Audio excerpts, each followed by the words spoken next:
Assalamualaikum warahmatullahi wabarakatuh.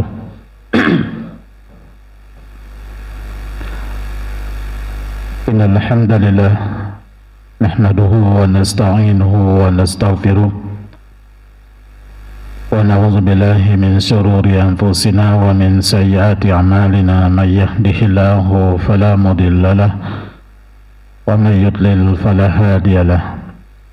وأشهد أن لا إله إلا الله وحده لا شريك له وأشهد أن محمدا عبده ورسوله يا أيها الذين آمنوا اتقوا الله حق تقاته ولا تموتن إلا وأنتم مسلمون.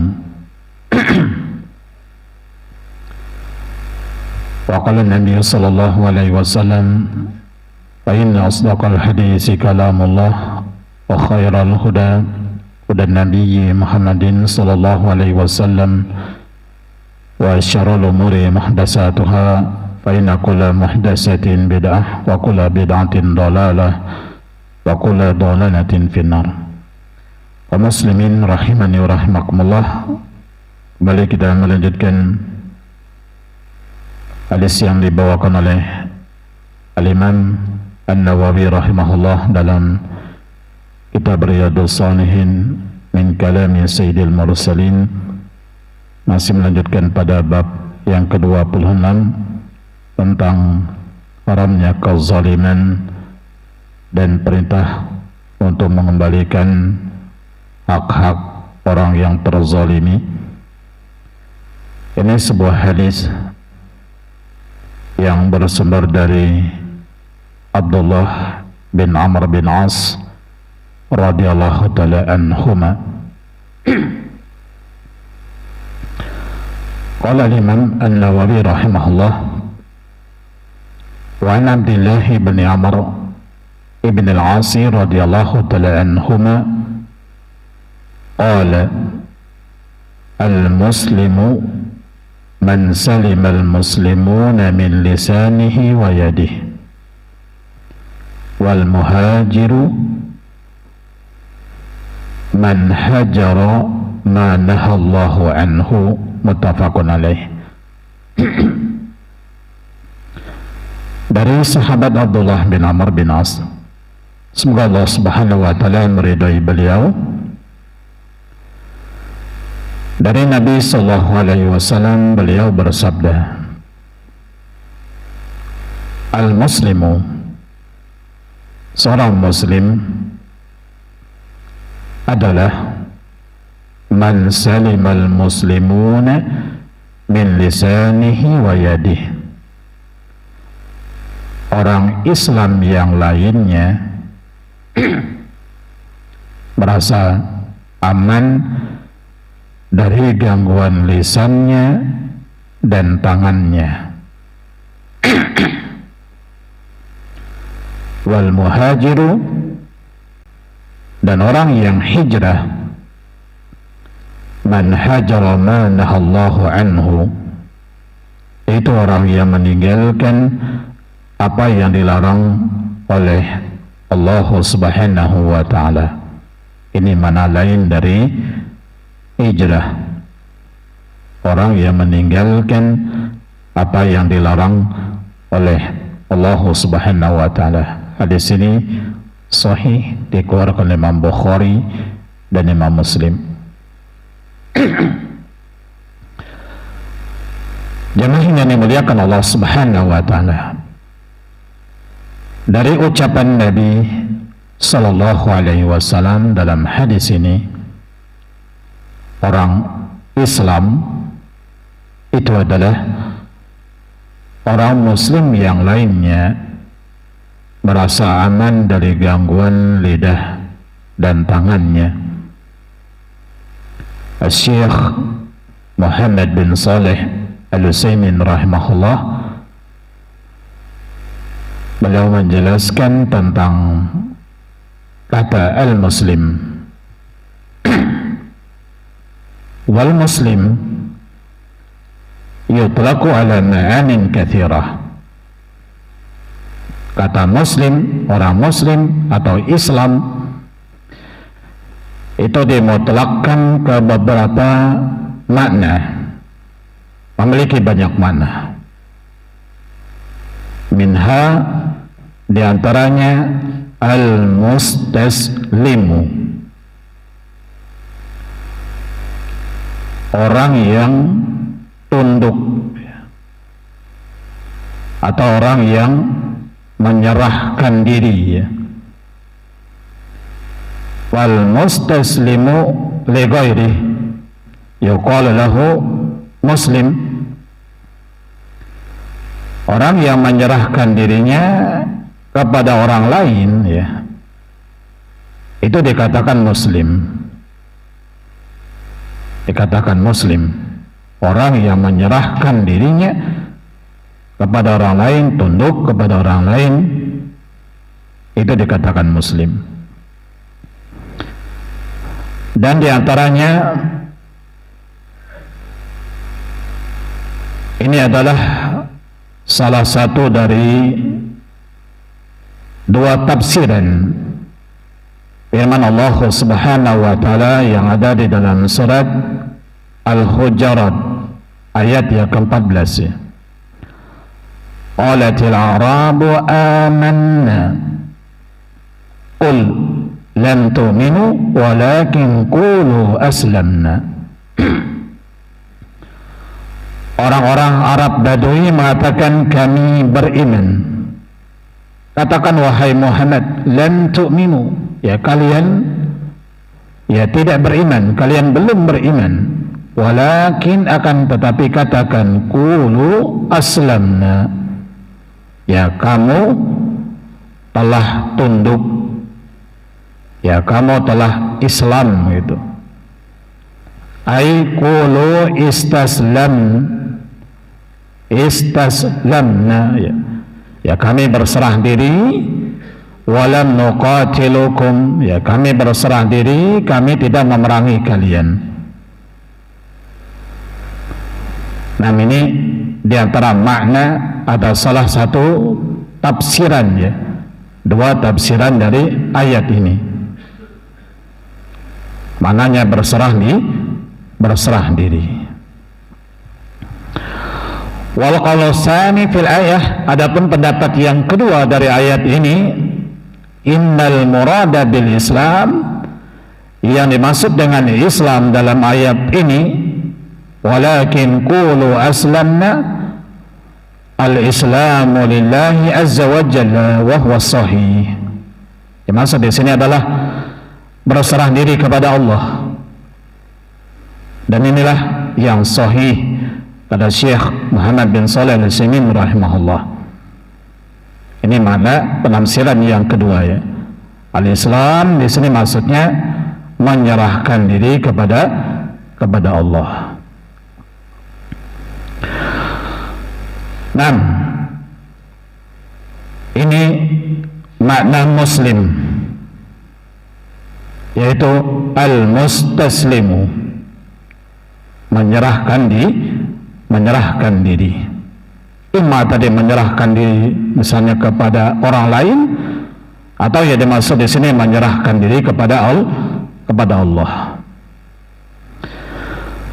Kemudian makna yang kedua di antara makna muslim adalah yutlaqul Islam 'alal usul al-khamsah allati bayyanaha an-nabiy sallallahu alaihi wasallam li Jibril hina sa'alahu 'anil Islam. Mana yang lain, mana yang kedua dari Islam itu dimutlakkan kepada pondasi yang 5, itu rukun Islam yang 5 itu. Ia telah dijelaskan oleh Nabi sallallahu alaihi wasallam dalam hadis Jibril, ketika Jibril alaihi salam bertanya kepada Nabi sallallahu alaihi wasallam tentang Islam. Nabi sallallahu alaihi wasallam menjawab, "Anta syahada an la ilaha illallah wa anna Muhammadar Rasulullah wa tuqimas shalah wa tutiyaz zakah wa tasuma Ramadan wa tahujjal baita." Rukun Islam itu. Kalau disebut dengan Islam, ya maksudnya rukun Islam. Wallahu a'lam. Kalau disebut dengan iman berarti Ya, rukun iman di antara maknanya, perbedaannya antara iman dan Islam, kalau disebutkan secara berbarengan, ada Islam, ada iman, maka yang dimaksud dengan Islam itu adalah amalan-amalan zahir, ya. Kalau disebut dengan iman, itu adalah amalan-amalan batin, keimanan.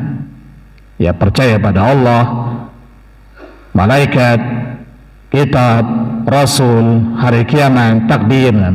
Ini amalan-amalan batin. Islam ya amalan zahir tadi. Ya, syahadat, ya salat, zakat, puasa, haji. Ini amalan zahir. Tapi kalau disebut secara berpisah, kalau disebut dengan Islam masuk di dalamnya iman, kalau disebut dengan iman masuk di dalamnya Islam. Namun Allah alam ini mana yang kedua? Islam itu adalah rukun Islam yang kelima, rukun Islam yang lima. Kemudian yang ketiga, wa yutlaqul Islamu ala salamah. Islam itu ya diartikan juga dengan as-salamah, ya selamat, yakni ayyaslaman nasu min syarrihi, manusia selamat dari kejelekannya, ya. Wa yuqal, maka dikatakan aslama bimana dakhala fi silmi, ay al-musallamah linnas. Dikatakan aslama mananya dia masuk di dalam keselamatan, jadi memberikan rasa aman, memberikan rasa selamat bagi manusia yang lain. Manusia yang lain merasa selamat darinya, merasa aman darinya. Nah, jadi orang muslim adalah orang muslim yang lainnya merasa aman dari gangguannya.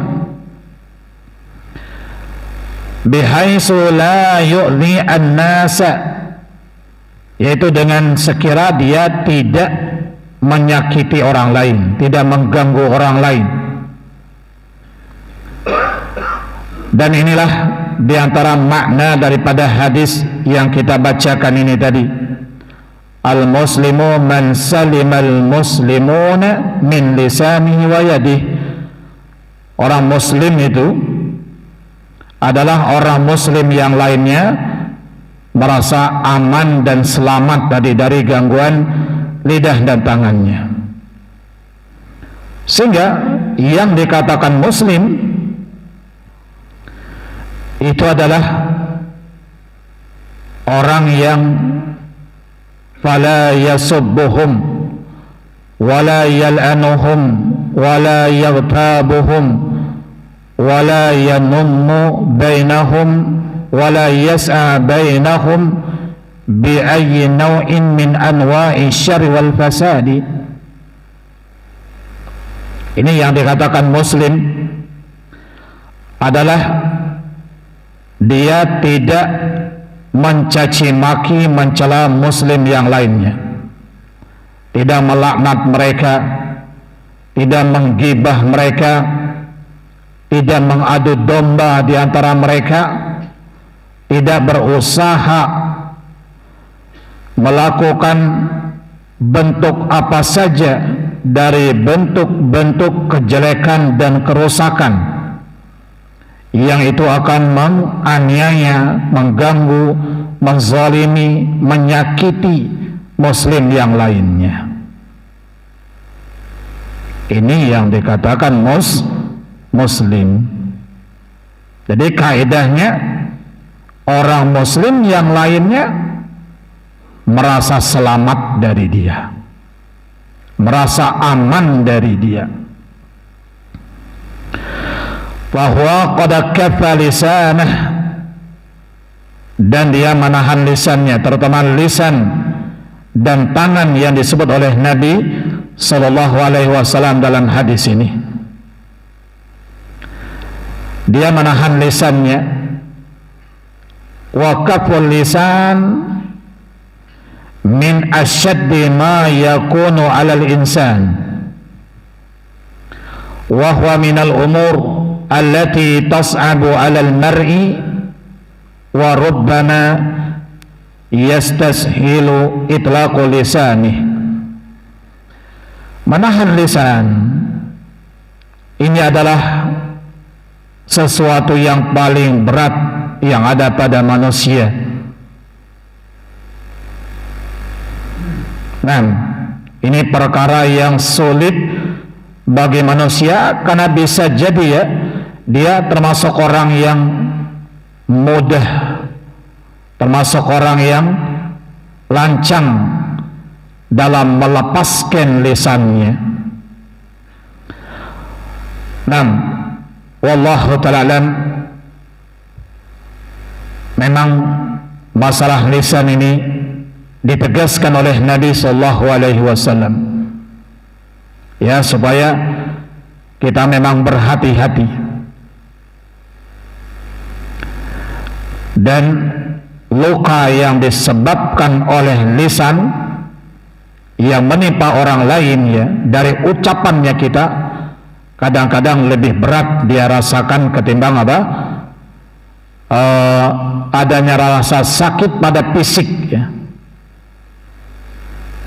Rasa sakit pada fisik ya barangkali memang menyakitkan, tapi tatkala rasa sakit tadi sudah hilang, barangkali kebencian orang tadi bisa reda. Tapi kalau rasa sakit yang ditimbulkan oleh lisan, kalau lisan yang tidak terjaga, ini akan teringat. Makanya hati-hati untuk menjaga lisan. Dan berpikir dulu jemaah. Ya, sebelum melontarkan ucapan ya berpikir dulu. Dan wallahu a'lam, sebenarnya lisan ini, lidah kita ini adalah sesuatu yang tercermin di dalam hati ya. Kalau hatinya adalah hati yang baik, yang stabil ya, penuh renungan ketika bicara, dia akan menata kata-kata tatkala dia mengucapkan, walaupun barangkali dia dalam kondisi marah, tapi dia masih bisa menata kata-kata ya. Tapi kalau hatinya kotor, yang tidak terkontrol ya, Masya Allah, ini lisan ini mudah sekali ya, ceplos-ceplos ngomong tanpa berpikir panjang, padahal itu luar biasa menyakiti hati orang yang mendengarkannya. Dan wallahu alam, ini sebenarnya lisan itu adalah mengungkapkan apa yang ada di dalam hati. Kalau yang keluar dari lisannya adalah kata-kata yang baik, kata-kata yang hikmah, itu menggambarkan hatinya itu adalah hati yang baik. Tapi sebaliknya, kalau yang terlontarkan itu adalah kata-kata yang kotor, ya begitulah hatinya. Wallahu ta'ala.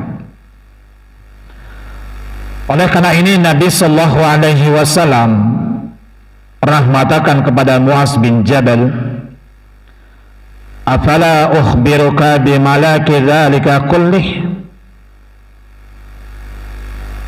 Maukah aku beritahukan kepada kamu wahai Muaz, ya orang yang mampu memiliki itu semua? Untuk Muaz mengatakan, bala ya Rasulullah, tentu wahai Rasulullah. Wa akhadha bilisani namsih. Lalu Nabi sallallahu alaihi wasallam mengisyaratkan kepada lisannya beliau, kufu alaika hadha, tahan ini wahai Muaz. Ya, tahan lisan. Qultu ya Rasulullah, Lalu saya bertanya lagi, wahai Rasulullah, wa inna lamu'akhaduna bima natakallamu bih, yani hal nu'akhadhu bil kalam? Apakah kami akan disiksa, akan diazab dengan apa yang kami ucapkan? Apakah akan kena sanksi dengan ucapan? Faqala, lalu Nabi sallallahu alaihi wasallam mengatakan, sakilatka ummuk ya Mu'adz. Ya, mananya di sini ya, ini ucapan-ucapan yang apa ya, dalam bahasa Arab tuh sering yang menyebutkan, kadang-kadang dengan bahasa qatalakallah misalnya, Allah akan memerangi kamu gitu ya. Kalau ini celaka ibumu wahai Mu'adz. Wa hal yakubun nasu fin nari ala wujuhihim aw qala ala manakhirihim ila hasaidu alsinatihim. Apa kata Nabi sallallahu alaihi wasallam? Dan tidakkah manusia disungkurkan dengan wajahnya atau dengan hidungnya ke neraka, melainkan itu adalah buah daripada lisannya. Nah, wal lisan min asyaddil jawarih khataran alal insan. Maka lisan ini adalah anggota badan yang paling berbahaya bagi manusia. Walihada idza asbaha al-insanu fa innal jawariha al-yadaini wa rijlaini wal aynaini qulul jawarihi tukfirul lisan. Apabila di pagi hari ya, atau manusia memasuki pagi harinya, maka anggota-anggota badan yang lain, kedua tangan, kedua kaki, kedua mata, dan seluruh anggota-anggota yang lainnya mengingkari lisan. Karena apa? Lisan ini kadangkala tidak terkontrol, ya, sampai anggota badan yang lain mengingkarinya. Kenapa? Kok kamu mudah sekali mengucapkan ucapan gitu, ya, membuat orang merasa sedih, membuat orang merasa sakit hati, membuat orang terasa terhina, terendahkan, dan yang lain-lain. Nah, ini yang pertama, lisan. Maka Nabi sallallahu alaihi wasallam menyebutkan tadi, orang muslim yang sebenarnya adalah orang muslim yang lainnya selamat dari lisannya.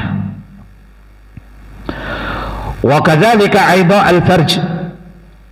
Masuk juga di sini kata Syekh, ya, kemaluan. Karena kemaluan ini adalah syahwatun nikah, wal lisan fihi syahwatul kalam. Lisan kepengennya ya bicara,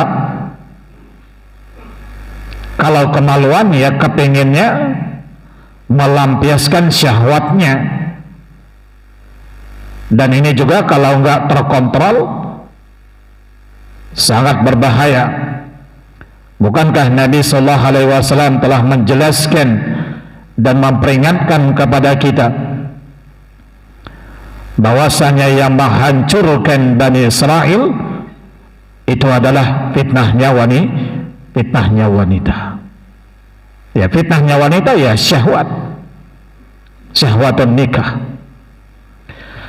Makanya dalam sebuah hadis Nabi sallallahu alaihi wasallam pernah mengatakan, man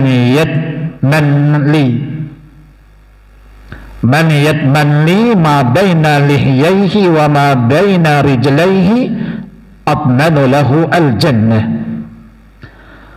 Apa kata Nabi sallallahu alaihi wasallam? Barang siapa yang bisa menjamin bagiku apa yang ada di antara dua jenggotnya, yaitu lisannya maksudnya, dan apa yang ada di antara dua kakinya, yaitu kemaluannya, saya menjamin surga bagi dia. Nah, barang siapa yang bisa menjaga dua syahwat ini, ya syahwatul lisan untuk bicara dan syahwat kemaluan untuk tidak melakukan perbuatan-perbuatan zina, insyaallah ini jalan keselamatan bagi dia.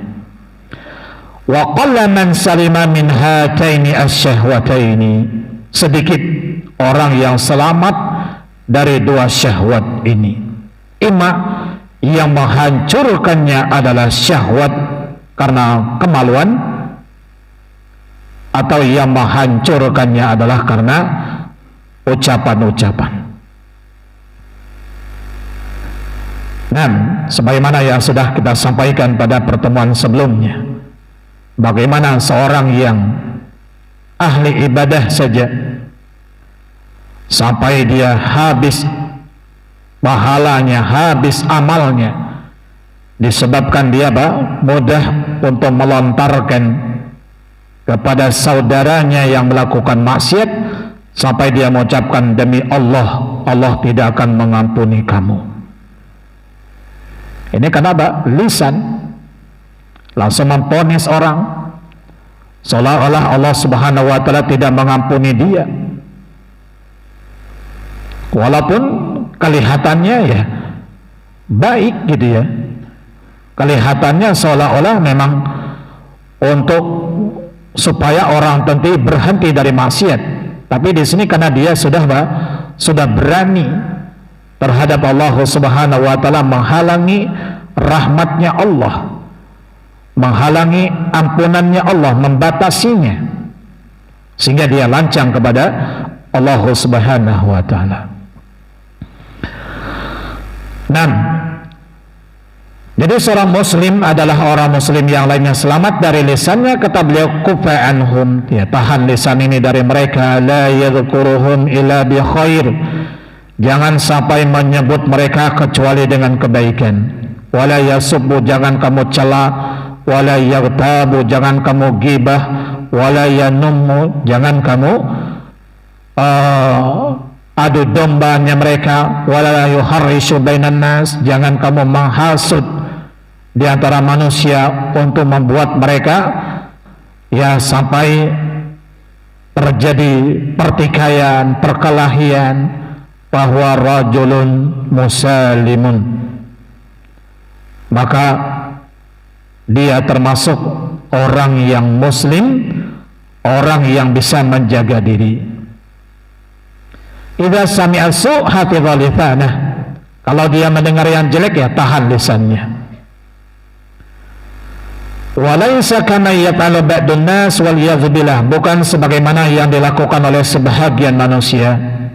Idza sami'a su' fi akhihi al-muslim tara bihi faraha wa tara bihi fil biladi nashran wa iza'atan fa inna hadza laysa bimuslimin. Kata Syekh,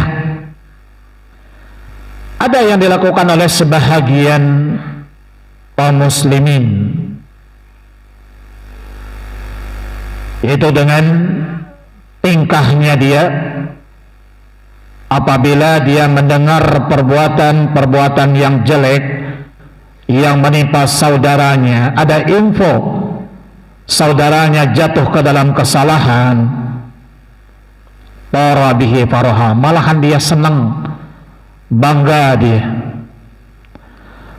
lalu dia pun pergi ke berbagai negeri untuk menyebarkan dan menyiarkannya. Ini bukan muslim, bukan muslim dalam artian yang orang muslim yang lain selamat dari lisan dan tangannya, walaupun secara bahasa dia Islam dalam artian dia umatnya Rasul sallallahu alaihi wasallam, tapi tidak dikatakan muslim dalam artian yang ketiga ini tadi.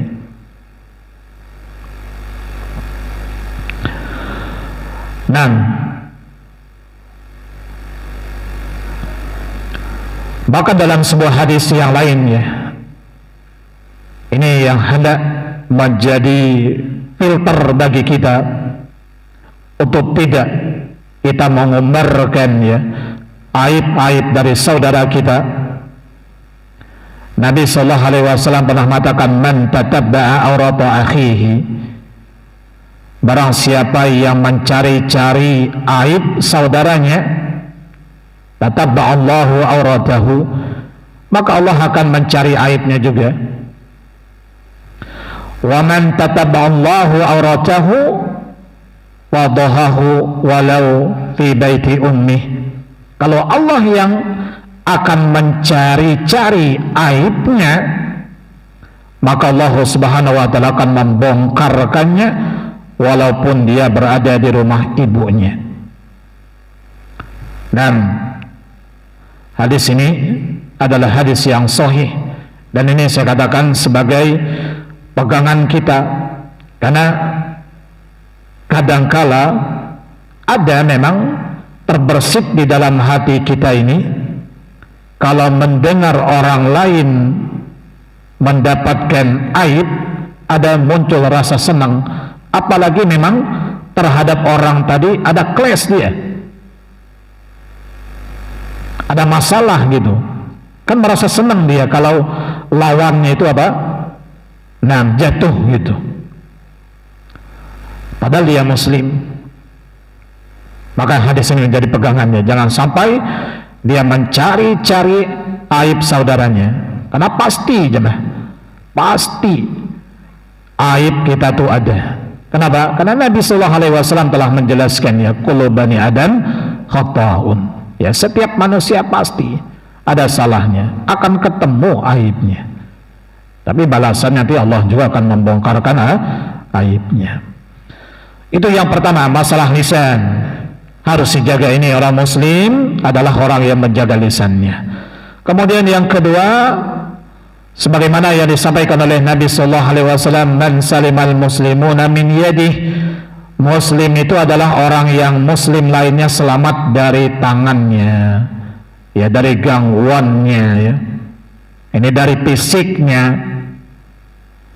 Jadi sehingga di sini dia tidak menganiaya orang lain dengan pukulan, dengan melukai, apalagi kalau sampai menumpahkan darah, mengambil harta, ya, dan yang lain-lainnya, dengan tangan, dengan kekuatannya, dengan kemampuannya. Maka ini harus dijaga kalau dia menginginkan untuk menjadi muslim yang sebenarnya. Kemudian kata Syekh Muhammad bin Shalih Al-Utsaimin rahimahullah, wa ulima min hadzal hadis, diketahui dari hadis ini, anna man lam yaslaman nasu, man lam yaslamin nasu min lisanihi aw yadihi falaysa bimuslimin, wa man kana laysa lahu hammun ila qila wa qala fi ibadillah wa aklu luhumihim wa aradihim fahaza laysa bimuslim, wa kadzalika man kana laysa lahu hammun illa al-i'tida' ala nasi bi darbi wa akhdhil mal wa ghayri dzalika mimma yata'allaqu bil yadi fa innahu laysa bimuslim. Nah, jadi dari hadis ini bisa dipahami, ya, manusia nggak selamat dari lisannya, nggak selamat dari tangannya. Orang ini tidak muncul dari dia, tidak ada, ya, dari dia kecuali kila wa qala, hanya ingin mencari kata orang, cari berita, lalu menyebarkan nanti, terutama aibnya orang, makan daging-dagingnya manusia, kehormatannya manusia.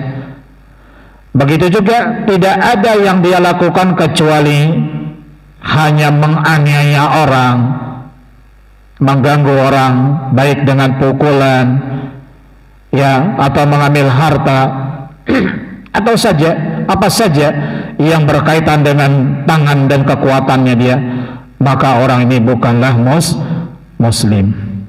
Ini mafhum daripada hadis ini. Dan jemaah yang dimuliakan Allah Subhanahu wa taala, perhatikan apa yang dikhabarkan oleh Nabi sallallahu alaihi wasallam ini bukan hanya sekedar untuk kita tahu saja. Bal lina'lama bih wa na'mala bih. Akan tetapi tujuannya di sini adalah agar kita tahu dan kita amalkan. Karena tidak ada faedah dari ucapan Nabi sallallahu alaihi wasallam kalau tidak diamalkan. Izan fahris in kunta turidul Islam haqqan, maka semangatlah kalau memang Anda menginginkan Islam secara sebenarnya, menjadi muslim yang hak, menjadi muslim yang sebenarnya. Di samping dia mengimani tentang rukun iman, mengamalkan tentang rukun Islam, perintah-perintah Allah yang lainnya yang berupa kewajiban, maka tanamkan apa yang disampaikan oleh Nabi sallallahu alaihi wasallam dalam hadis ini, yaitu untuk menjaga lisan dan juga menjaga tangannya. Ya, barang siapa yang bisa selamat dari dua ini, maka insyaallah taala dia akan menjadi orang yang selamat, akan menjadi muslim yang sebenarnya. Wallahu alam. Barangkali ini jemaah yang dimuliakan Allah Subhanahu wa taala, ya, yang bisa kita sampaikan dulu. Adapun hadis yang berikutnya masih juga berkenan dengan bab ini, barangkali akan kita sampaikan pada pertemuan selanjutnya setelah Ramadan, Pak, ya. Nah, wallahu alam, barangkali ini kajian kita terakhir sebelum Ramadan. Ya, kita berdoa kepada Allah Subhanahu wa taala dan saling mendoakan, ya, mudah-mudahan kita bisa bertemu dengan bulan Ramadan dan bisa untuk melakukan amaliyah di bulan Ramadan dengan sebaik-baiknya. Amin ya rabbal alamin. Wassallallahu ala Muhammad wa ala alihi wa sahbihi wasallam. Dan kita akhiri dengan doa kafaratul majlis. Subhanakallahumma wa bihamdika asyhadu an la ilaha illa anta astaghfiruka wa atubu ilaik. Wassalamualaikum warahmatullahi wabarakatuh.